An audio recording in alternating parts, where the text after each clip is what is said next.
I think we might have a connection issue.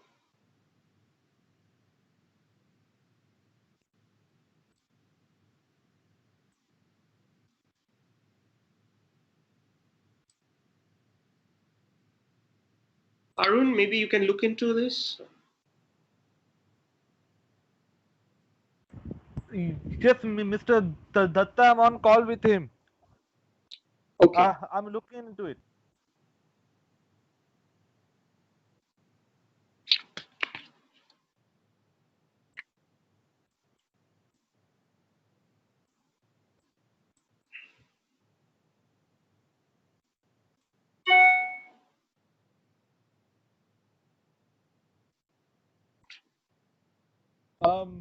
Mr. Datta, he has joined. He's having trouble switching it on. I'm on call. Just stay on hold for 2 minutes. Okay, great.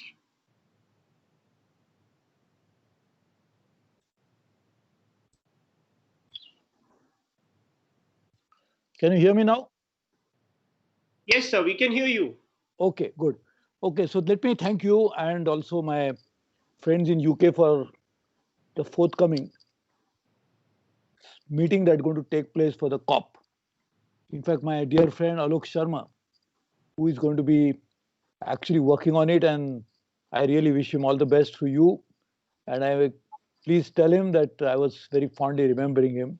He's a minister, he's trying to organize all this. My other friend who is now in the opposition, Barry Gardiner, who is actually also, I think, in the shadow, looking at climate change and environment. So we have worked together in many forums. So let me wish all my friends in UK a great success for this.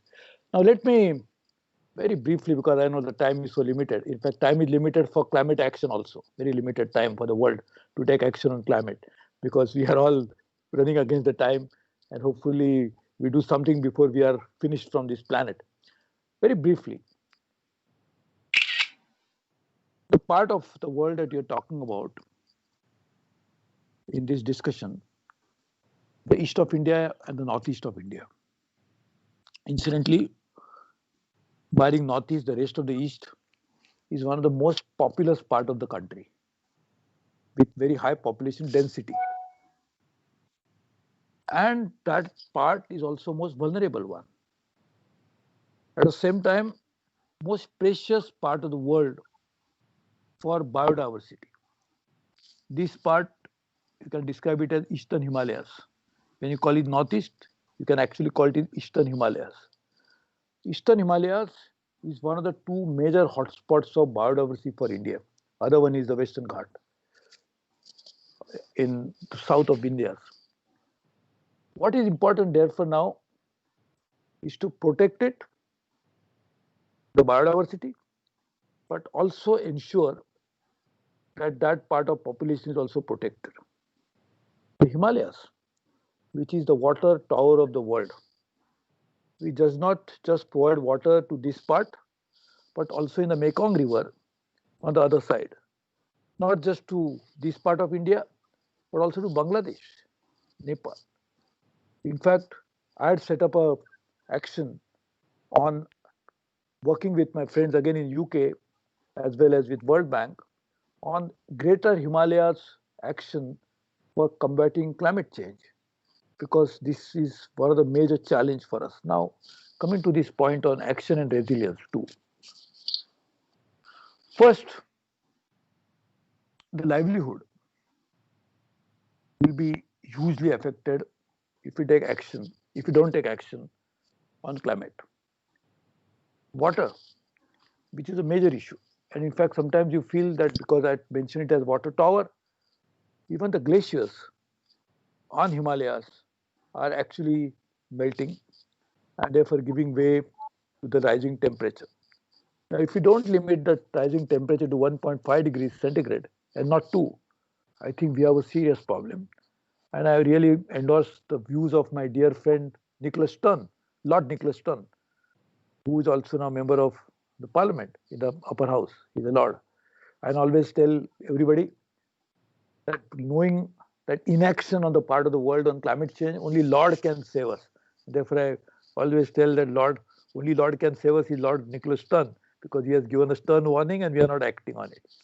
Now, one of the things that we should do is to reduce emissions by changing energy mix, which in India we are doing by bringing in a huge more than 100,000 megawatts of solar and more than 75,000 megawatts of wind, which will dramatically change the way we use energy. So this is one part.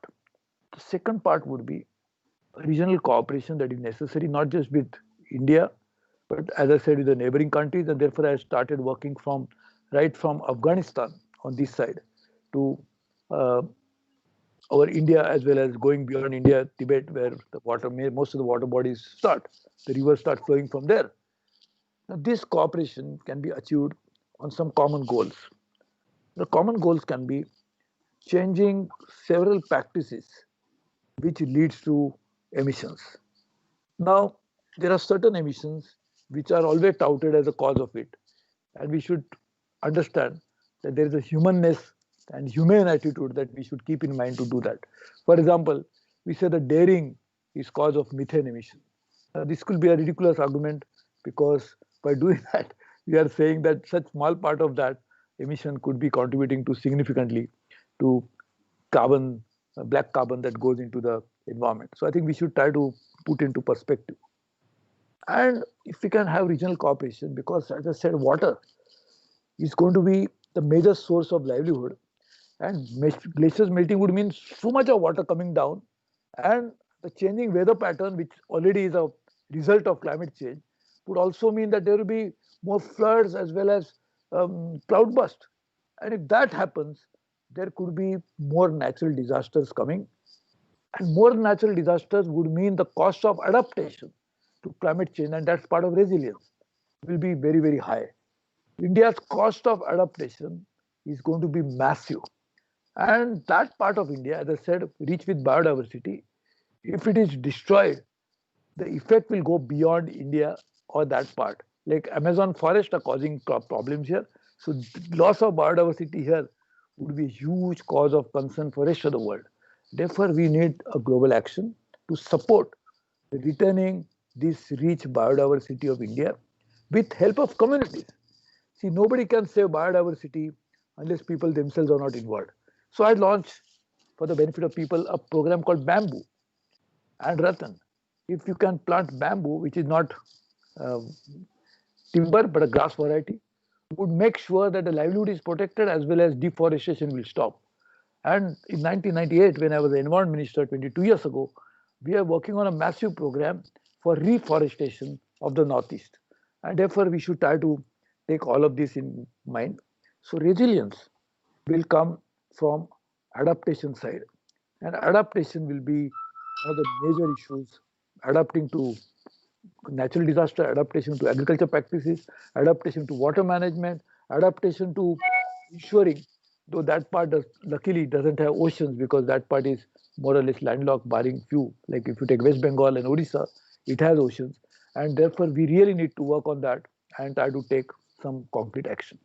On mitigation side, which is the reduction of load going into the environment, I think that is something again which is very important. I think we have to work on it. I must give an example of a great example, shining example of Odisha, state of Odisha, in terms of adaptation. Their measures to deal with natural disasters are one of the best in the world. They now when they get these natural cyclones or other natural disasters, natural challenges like this, they can deal with it more effectively. So these are the kind of adaptation strategies that are being put in place and which are really very commendable. But we really need to work now together, make this as a block for action and take such measures. We will be very happy to work with our friends and design some workable cooperation, collaboration models.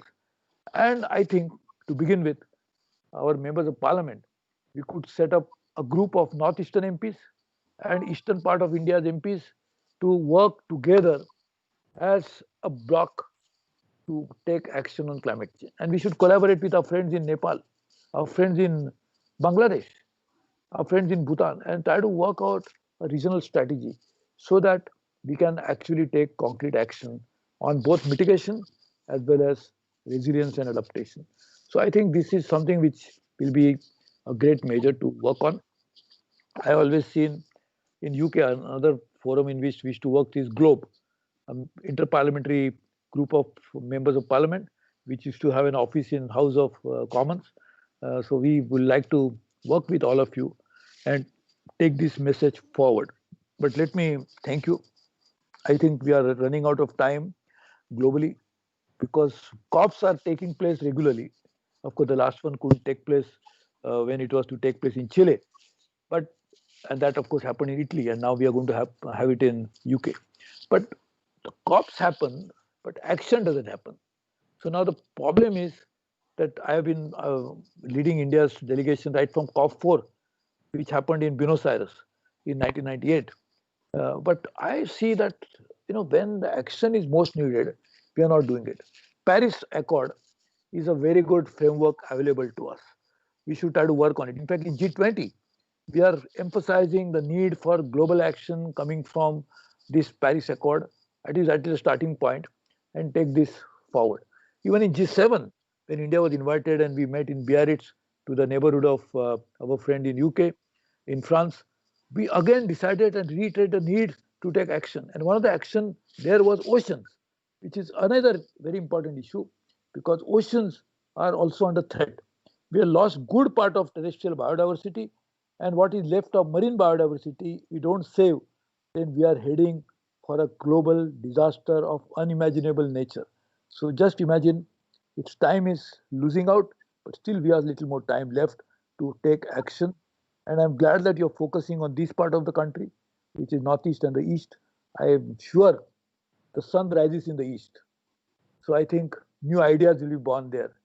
Like the sun rising, new ideas will come up and we'll be able to arrest and work on reduction of greenhouse gas emission globally through such local actions. So let me thank you because I know there's allotted time is only a few minutes, so I don't want to exceed it. As I always do in the parliament, when the speaker tells me to sit down, I sit down because I never have flouted a rule. So I would follow the rule of my this particular program. All the best to you. Please accept my congratulations once again, and also assured support for any action that we can take to deal with climate change is most welcome. We'll fully support it. Prime Minister Narendra Modi, in fact, is the first Chief Minister of the 29 states when he set up a ministry for climate change when he was the Chief Minister of Gujarat. And when he became Prime Minister of India, he took up his idea, which he had promoted as the Chief Minister, of making global solar alliance, international solar alliance, to make global actions to create more solar energy.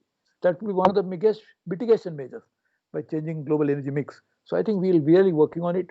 We'll work together and take concrete action. Thank you very much. All the best to you. Thank you, Mr. Prabhu, Member of Parliament. This is Jita Menon from the British Deputy High Commission in Kolkata. It is my privilege to issue the vote of thanks for this session. Thank you again, Mr. Prabhu, for your insights and your promise of cooperation and also the international warning that you have provided. Thank you very much. Thank you.